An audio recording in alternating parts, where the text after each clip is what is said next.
Andhra Pradesh current affairs ఇది వివిధ articles news paper నుంచి సేకరించాం. రాబోయే జాబ్ క్యాలెండర్లో కరెంట్ అఫైర్స్ విభాగం నుంచి క్వశ్చన్స్ రావడానికి ఎక్కువ ఆస్కారం ఈ విభాగాల నుంచి ఉంటాయి. ఇది ఈ టాపిక్ నుంచి గతంలో ఏపీపీఎస్సీ ఎగ్జామ్ అడిగిన క్వశ్చన్ అంటే పలానా కాలువ దేనిలో బాగా ఉంటాడు. తాగునీటి చెరువులు నింపే ప్రక్రియ పూర్తి కావడంతో బందరు కాలువకు ఆదివారం నీటి నిలిపారు. ఓకే, బందర్ కాలువ మిగతా కాలువలకు సరఫరా కొనసాగుతుంది. నగరంలోని ప్రకాశం బ్యారేజ్, విజయవాడ నగరంలో ప్రకాశం బ్యారేజ్ 2 జిల్లాల మధ్య ఉంటుంది. అది ఎన్టీఆర్ జిల్లాకి మరియు గుంటూరు జిల్లా మధ్యలో. ప్రకాశం బ్యారేజ్ నుంచి కృష్ణా తూర్పు కాలువ, తూర్పులోని ప్రధాన కాలువ, దాన్నే కృష్ణా ఈస్ట్ కెనాల్ కాలువకు 3224 క్యూసెక్కుల నీటిని విడుదల చేశారు.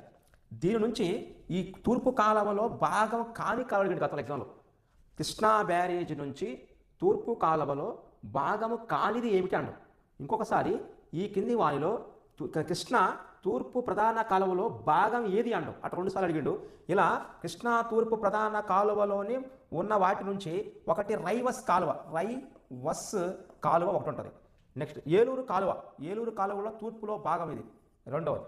ఇది ఒకటి రైవస్ కాలువ, 2 ఏలూరు కాలువ, 3 కేఈబి కాలువ, కృష్ణా ఈస్ట్ బ్రాంచ్. ఈ 3 కెనాల్స్ తూర్పులో భాగం. అయితే ఈ రైవస్ అడిగిన ఒకసారి, రైవస్ కాలువ ప్రకాశం బ్యారేజ్లో ఏ కాలువలోని భాగము, తూర్పులోన, పడమరలోన, ఉత్తరమా, దక్షిణం అడిగిండు. తూర్పు ప్రధాన కాలువకు ఇది లింక్గా ఉంటుంది. మనకు కావాల్సిన బిట్ ఇది. రైవస్ అడిగిండు ఒకసారి. ఓకే, అంటే ఏలూరు కాలువ, బందర్ కాలువ ఫేమస్గా ఉంటే అని తెలుస్తుంటుంది.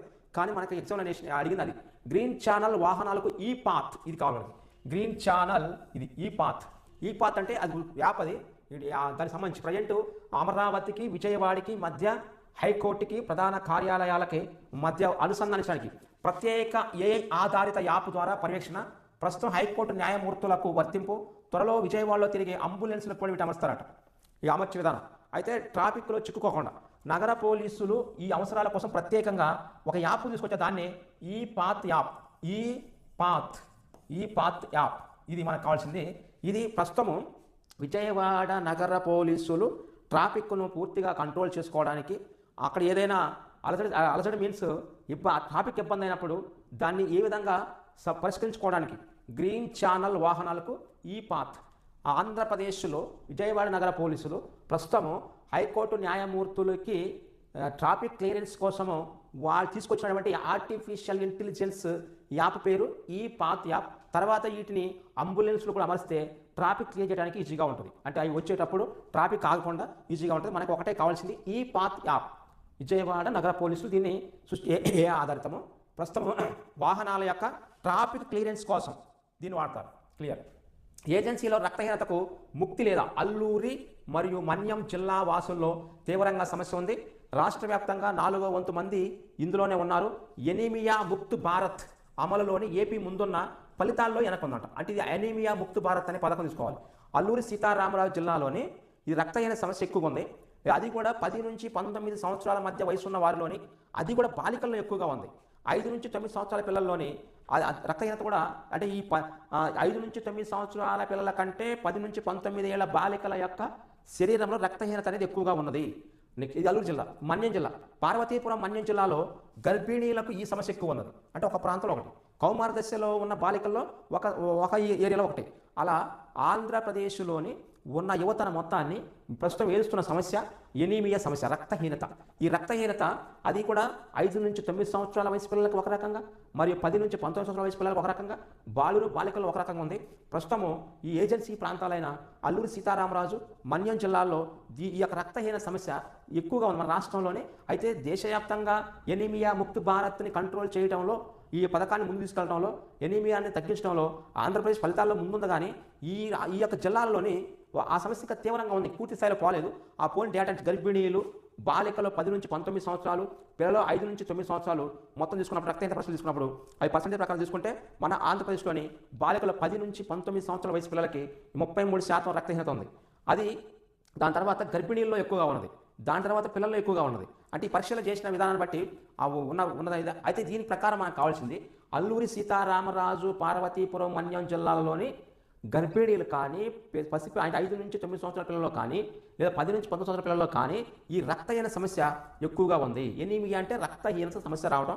దీన్ని కంట్రోల్ చేయడానికి ఎనీమియా ముక్త భారత్ వచ్చింది, అయినా సరే కంట్రోల్ కావట్లేదు. జలధారలో ప్రజలను భాగస్వామ్యం చేయాలి. నోడల్ అధికారిగా అన్నమయ్య జిల్లా కలెక్టర్. అది జలధార జలహారతి, జలధార జలహారతి ఇది ఒక కార్యక్రమం. ఈ కార్యక్రమంలోని అంటే యాక్చువల్గా ప్రజల్ని దీనిలో ఇన్వాల్వ్ చేయాలంటున్నారు అది రాష్ట్ర ప్రభుత్వం. ఇది ఎలా అంటే నీటిని సంరక్షించడానికి, నీటిని భద్రపరచడానికి ఆ అన్నమయ్య జిల్లా మోడల్ని రాష్ట్ర వ్యాప్తంగా ప్రజెంట్ అన్నమయ్య జిల్లా అనేది ఈ యొక్క నీటి సంరక్షణ, నీటి భద్రతలోని ఒక రోల్ మోడల్గా తీసుకోవాలన్నారు. భారీ వర్షాలు కురిసినా నీటి ముప్పు తలెత్తకుండా ఉండేలా కాలువలు, చెరువులు మరామతులు చేయాలి. చెరువులన్నింటినీ వర్షాకాలంలో నింపేలా చర్యలు తీసుకోవాలి. పశ్చిమ గోదావరి జిల్లాలో డ్రైన్లకు మరామతులు ప్రత్యేక దృష్టి పెట్టాలి. భూగర్భ జలాలు పెరిగితే విద్యుత్ ఖర్చు తగ్గుతుంది, ఆ నిధులను ఇతర కార్యక్రమాలకు ఉపయోగించుకోవచ్చు అనేది జలధార జలహారతి కార్యక్రమంని ఆంధ్రప్రదేశ్ ప్రభుత్వము అన్నమయ్య జిల్లాలోని ఫాలో అయిన విధానాన్ని ఇక్కడ మిగతా ప్రాంతాల్లో ఫాలో కావంటున్నారు. ఓకే, తర్వాత నెక్స్ట్ విశాఖ నుంచి సింగపూర్కు పర్యాటక క్రూజ్ తొలిసారి అంతర్జాతీయ సేవలకు శ్రీకారం. ఇది కార్డేలియా క్రూజ్ షిప్. ఇది ఆంధ్రప్రదేశ్లోని విశాఖపట్నం నుంచి. విశాఖ నుంచి అంతర్జాతీయ క్రూజ్ పర్యాటక ప్రారంభం కానుంది. ఈ మేరకు విశాఖ పోర్టు ఆవరణలో ఇప్పటికే అంతర్జాతీయ క్రూజ్ టెర్మినల్ అందుబాటులో ఉంది. దేశీయంగా పలు క్రూజులు ఇంతవరకు ప్రయాణించగా జూలై 15 నుంచి అంతర్జాతీయ సేవలు ప్రారంభం కానున్నాయి. ఇప్పటి వరకు విశాఖపట్నం నుంచి జాతీయ స్థాయిలో మాత్రం వెళ్ళేవి, కానీ ఇప్పుడు అంతర్జాతీయ స్థాయిలో వెళ్ళడానికి ఆస్కారం ఉంది. విశాఖ పర్యాటకంలోని ఇది ఒక మైలురాయిగా నిలవనుంది. అయితే కార్డేలియా క్రూజ్ విశాఖ అంతర్జాతీయ టెర్మినల్ నుంచి జూలై 15వ తారీఖున బయలుదేరి అక్కడి నుంచి చెన్నై వెళ్తుంది. చెన్నై నుంచి పుకెట్ అంటే థాయిలాండ్ వెళ్తుంది. థాయిలాండ్ నుంచి లాంకావి మలేషియా, మరి కౌలాలంపూర్, మరి సింగపూర్ వరకు ప్రయాణించింది.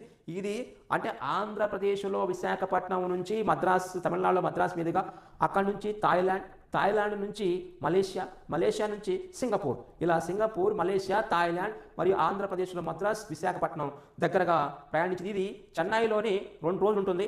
18న అక్కడి నుంచి బయలుదేరి 19, 20, 21 తేదీలోని హైసీలో 3 రోజుల తర్వాత 22, 23 తేదీలో థాయిలాండ్లోని పుకెట్లో ఉంటుంది. అలా మొత్తం మీద కౌలాలంపూర్ నుంచి సింగపూర్లో అంటే ఈ నెల 27, 28 జూలై నెలలో అంటే వాళ్ళు ఇచ్చిన ప్రకారం అట్లా 28వ తారీఖు వారికి జూలై నెల 15 నుంచి 28 వరకు 14 రోజుల పాటు అంతర్జాతీయ పర్యటన ముగుస్తుంది అని ఒక టూర్ ట్రావెల్స్ వాళ్ళు చెబుతున్నారు. కార్డేలియా క్రూజ్లోని ప్రయాణ పర్యాటకులను విశేషంగా ఆకర్షించేటువంటి అవకాశం ఉంది. సిఐఏ సదస్సులోని సీఎం చంద్రబాబు ఇచ్చిన హామీ ప్రకారం దానికి అనుగుణంగా మన ఆంధ్రప్రదేశ్ నుంచి అంతర్జాతీయ స్థాయిలోని ఒక క్రూజ్ పర్యాటక నౌక పోతుంది. దానికి మీరు జూలై 15 నుంచి జూలై 28 వరకు అంతర్జాతీయ పర్యటన చేయదలుచుకున్న వాళ్ళు ఇక్కడ వెళ్ళి టికెట్ కొనుక్కుంటే ఆటోమేటిక్గా ఇతర దేశాలని థాయిలాండ్, మలేషియా మరియు సింగపూర్ చూడడానికి ఆస్కారం ఉంటుంది. నెక్స్ట్ చందనోత్సవ వేళ సింహగిరి సొగసులు. ఈ సింహగిరి విశాఖపట్నానికి దగ్గరగా ఉంటుంది. విశాఖపట్నం జిల్లాలోని ఉన్న ఒక పర్యాటక ప్రాంతం, ఆధ్యాత్మిక కేంద్రం. ఇది మనకు కావాల్సిన ఒకటి పెట్టు. సింహాచలం అయ్యి అప్పన్న స్వామి, ఇది అడిగిన ఎగ్జామ్లో అప్పన్న స్వామి దేవాలయం ఎక్కడ ఉంది? సింహాద్రి, విశాఖ జిల్లాలో. విశాఖ జిల్లాలోని సింహాద్రి దేవాలయంలో జరిగే ఉత్సవాన్ని ఏమంటారు? చందనోత్సవము. చందనం పూసుకుంటాడు స్వామి. ఆ చందనోత్సవం సందర్భంగా సింహగిరి సర్వాంగ సుందరంగా అలంకరించారు. తెల్లవారుజాము నుంచి ప్రారంభమయ్యే స్వామివారి నిజరూప దర్శనానికి, ఇది నిజరూప దర్శనం అంటే స్వామివారిని చందనం రాసి నిజరూప దర్శనం ఇస్తారు. అంతకుముందు నిజరూప దర్శనం ఎవరు? అలా చందనోత్సవం అనేది జరిగేది కేవలం ఆంధ్రప్రదేశ్లోనే కాకుండా మొత్తం మీద ఈ అప్పన్న స్వామికి, సింహాద్రిలో ఉన్న లక్ష్మీనరసింహ స్వామికి చందనోత్సవం జరిగే ప్రదేశం ఒక్కటే, అది కూడా సింహాచలంలో మాత్రమే. ఇది అడిగింది. సింహాద్రి, విశాఖపట్నం జిల్లా, అక్కడ ఉన్న స్వామివారు అప్పన్న స్వామి, అక్కడ ఉన్న అప్పన్న స్వామికి జరిగే ఉత్సవాన్ని చందనోత్సవం అంటారు. ఇది గతంలోని ప్రీవియస్ ఎగ్జామ్ అడిగిన 3 బిట్లు. నెక్స్ట్ కొత్త న్యాయస్థానాలతో సత్వర న్యాయం. హైకోర్టు న్యాయమూర్తి జస్టిస్ బి కృష్ణమోహన్. అయితే నేను చెప్పిన ప్రకారము రాష్ట్రంలోనే కొత్తగా 96 న్యాయస్థానాలు కొత్తగా ఏర్పాటు అవుతున్నాయి నూతనంగా. అవి వాటిలోని ఉమ్మడి కర్నూలు జిల్లాలోనే 21 ఓపెన్ అవుతున్నాయి. ఉమ్మడి కర్నూలు జిల్లాలో కొత్తగా 96, 21 ఆగిపోతున్నాయి. దీనివల్ల దాదాపు 1700 నూతన పోస్టులు రిలీజ్ అయితే దాంతో పాటుగా న్యాయం కూడా సత్వరంగా వస్తూ ఉంటుంది. ఈ సత్వర న్యాయం వచ్చే సమయంలోనే ఇప్పటి వరకు ఉన్నటువంటి అలసత్వాన్ని, అంటే ఆల్రెడీ కొంత డిలే అవుతున్న కేసుల్ని ముందు తీసుకెళ్లొచ్చు. ఆంధ్రప్రదేశ్లోని సబార్డినేట్ కోర్టులు అయినటువంటి 96ని, అందులో 21 కోర్టుల్ని ఆ ఉమ్మడి కర్నూలు జిల్లాలోనే ఏర్పాటు చేస్తున్నారు. దాదాపు 1700 పోస్టులు కొత్తగా రిలీజ్ అయ్యే అవకాశం ఉంది. అసెంబ్లీ సీట్ల పెంపును డీలిమిటేషన్తో ఎందుకు ముడిపెట్టారు? ఆంధ్రప్రదేశ్ విభజన చట్టంలో ఆ నిబంధన ఎలా చేర్చారు? కాంగ్రెస్ పార్టీ కేంద్ర మంత్రి రామ్మోహన్ నాయుడు సూటి ప్రశ్న. మీ ఇంట్లో మహిళలకు పదవులు, ఇతరులకు వద్దా నిలదీసిన శ్రీనివాస్ వర్మ.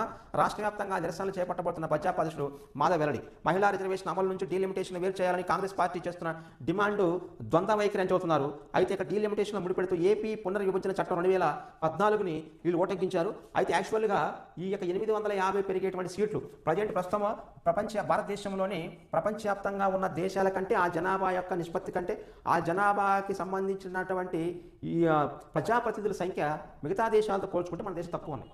ఆ కాన్సెప్ట్తోని మనోళ్ళు ఇటీవల పార్లమెంటు భవనాన్ని కూడా నూతనంగా నిర్మించారు. ఆ నూతన పార్లమెంటు భవనం కూడా ఈ శాసనసభ మరి అంటే కేంద్ర శాసనసభలోని పెరిగే సీట్లకు అనుగుణంగానే పెంచారు సెంట్రల్ లెజిస్లేటివ్లోని. ఈ సెంట్రల్ అంటే కేంద్ర లోక్సభ స్థానాలు పెరిగినప్పుడు ఆటోమేటిక్గా మిగతా స్థానాలు కూడా పెరగాలి, అవి పెరిగే క్రమం ఉంటుంది. అంటే రాష్ట్రాల్లోని అసెంబ్లీ, మరి కేంద్రంలో రాజ్యసభ సీట్లు, మరి ఎమ్మెల్సీ సీట్లు ఇవన్నీ ఒకదానికి కూడా ముడిపడి ఉన్నాయి. కాబట్టి ఇక అయ్యే క్రమంలోని 543 స్థానాలు ఉన్న వీటిని 816 అని ముందనుకున్నారు. తర్వాత 850కి అటు ఇటుగా మార్పు శాతం అన్నారు. అయితే మీ నిపుణులు ఏమంటున్నారంటే దీన్ని బట్టి చూసుకుంటే ఆంధ్రప్రదేశ్ విభజన చట్టం 2014లో చేర్చిన అంశాలన్నీ మీరేం ఫాలో కాలేదు. అది చట్టంలో చేసిన విధానం చేసినా కానీ మీరు ఫాలో చేయట్లేదు. కాబట్టి అది చట్టమే లేకుండా చేస్తే బాగుంటుందని సమాజ్వాదీ పార్టీ, తృణమూల్ కాంగ్రెస్ పార్టీ మరియు కాంగ్రెస్ మిగతా పక్షాలు మొత్తం కలిసి దీన్ని అడ్డుకున్నాయి. అయితే ఇటువంటి రాజ్యాంగ సవరణ చేసే కొన్ని విషయాల్లోనే 2/3 వంతు మెజార్టీ కావాలి. అంటే 66% ఎబో మెజార్టీ కావాల్సి వచ్చింది ఉన్న సభ్యుల ప్రకారంగా. అలా ఆ సభ్యుల యొక్క ప్రకారం తీసుకున్నప్పుడు ఈ 66% అనేది వీళ్ళకి బోటాబోటీ మెజార్టీ ఉండటం వల్ల ఎన్డీఏ ప్రభుత్వానికి వీళ్ళు 2/3 వంతు మెజార్టీని సాధించలేక ఆ బిల్లు వీగిపోయింది. ఆ వీగిపోయిన కాడి నుంచి వాళ్ళు అదిగో ఇదిగో అనుకుంటున్నారు. ఇది మహిళా బిల్ అనేది ఇప్పటి నుంచే కాదు, ఎప్పటి నుంచో. ఇంకొకటి ఏంటంటే ఇది మహిళా బిల్ అనేది గతంలోని మోడీ ప్రభుత్వం 2023లో చేసిందే నారీ శక్తి వందన్ అధినియమని. ఈ నారీ శక్తి వందన్ అధినియమని చేసినటువంటి ఈ బిల్లుని మళ్ళీ కొన్ని ఆర్టికల్స్ని మార్పులు చేర్పులు చేసే క్రమంలోని ఇలా తీసుకొచ్చారు. ఇది మిగతా పక్షాలనేవి అర్చనీయంగా లేదని వదిలేస్తే ఇప్పుడు బీజేపీ వాళ్ళు ధర్నా చేస్తారట. చూడాలి. మహిళా ఔత్సాహిక పారిశ్రామికవేత్తలకు నారీ బోనాంజా డ్వాక్రా సభ్యులకు గరిష్టంగా 2 లక్షల వరకు రుణం ఇస్తారు. 2 లక్షలు కాదు, 2 లక్షల వరకు. ఇప్పుడు ఇస్తున్న 1 లక్షకు ఇది అదనంగా ఆల్రెడీ డ్వాక్రా మేళకు 1 లక్ష ఇస్తున్నారంట. మరొక 1 లక్ష కలిపితే అప్పుడు 2 లక్షలు అయితే ఎస్సీ మరియు ఎస్టీలకు మరో 1 లక్ష వడ్డీ లేని రుణాలు ఇస్తారు. అంటే 1 లక్ష వడ్డీ లేకుండా ఎస్సీ ఎస్టీలకి ఈ ఏడాది 3,000 కోట్ల ఖర్చుకు నిర్ణయిస్తున్నట. మీరు డ్వాక్రా సంఘంలో సభ్యురాలుగా ఉన్నారా, పారిశ్రామికవేత్త కావాలనుకుంటున్నారా? అయితే కూటమి ప్రభుత్వం మీకు ముందుగా వస్తుంది. శ్రీనిధి ద్వారా కానీ మిగతా విషయాల నుంచి అంటే వ్యాపారాన్ని ఎంచుకునే విధానాన్ని బట్టి తీసుకొస్తున్నారు. మనకు కావాల్సింది ఒకటే ఇక్కడ. అయితే మహిళా ఔత్సాహిక పారిశ్రామికవేత్తలకు ఇప్పుడు వరకు ఇచ్చేటువంటి 1 లక్ష రూపాయలని ఇక్కడ నుంచి 2 లక్షలకి పెంచదలుచుకున్నారు. ఇలా పెంచకంలో సంఘంలో మొత్తం 10 మంది సభ్యులు ఉంటే ఆ 10 మంది సభ్యులు కలిపి 8 లక్షల వరకు ఇస్తారు.